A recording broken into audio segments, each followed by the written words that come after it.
Hi, my name's Rachel, and we just passed the spring equinox at a time of lengthening days and shortening nights, time for celebration and sunshine and daffodils and stories. Always a time for stories. There was once a king who was wise enough to know that he needed an advisor, but not necessarily wise enough to know how to make full use of him. And the advisor was good and sage and gave great advice. And if the king followed it, everything would be well and people would look upon him favourably. However, the king came to resent the wisdom of his advisor. And he decided that actually he should take him down a peg or two by giving him an impossible task to humiliate him in front of great company.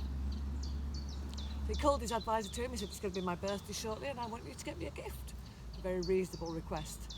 And the advisor bowed low. He said, "Yes, Your Majesty." He said, "What do you want?" And the king said, "I want you to give me a gift that will make a rich man sad and a poor man happy."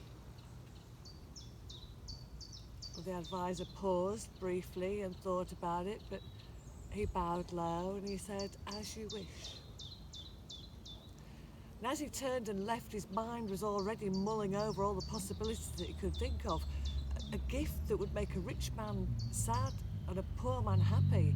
How could that be the same thing? The more he thought about it, the less idea he had. And so he went out into the kingdom and he started to travel around, and he visited all the shops and stalls and markets and houses along the way, and everybody who he met, he asked, "Can you think of something that will make a rich man sad and a poor man happy?" And though people might have come up with a suggestion here or there, neither thing fulfilled both criteria. And he became quite despondent and realised that he was going to have to go back to the palace and admit that he couldn't do it. But as he was walking back towards the palace, he noticed a small silver shop that he hadn't seen before. And going in, he thought, well, at least he could purchase the king a present, even if it didn't do what it should.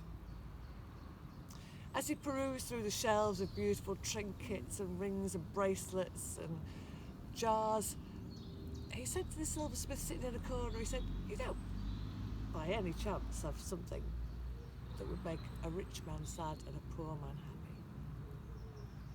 And the silversmith smiled. He said, "I think I have just the thing." And from the shelf he took a ring, a silver ring, and he set to work engraving upon it. And when he finished, he handed it to the advisor, who held it up and read the words and smiled.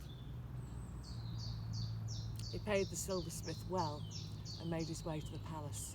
Now, it was the king's birthday, so the king was having a big party, and people had heard about the challenge that he set his advisor, and they were all just as keen to see this man taking down a peg or two. And they lined up the halls. There was bunting, there was celebration, there was dancing, there was singing, there were musicians, there were storytellers, of course. And the party was in full swing when the doors opened and the advisor walked into the hall.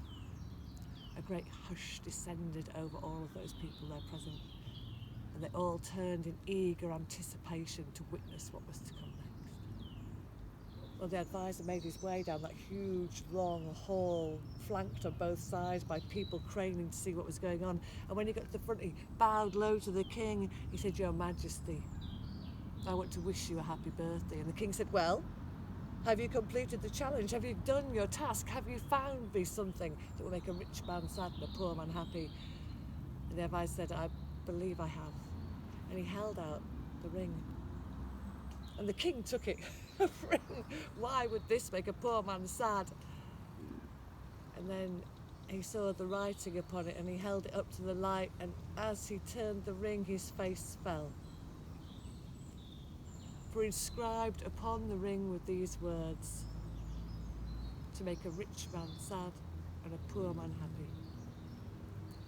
This too shall pass."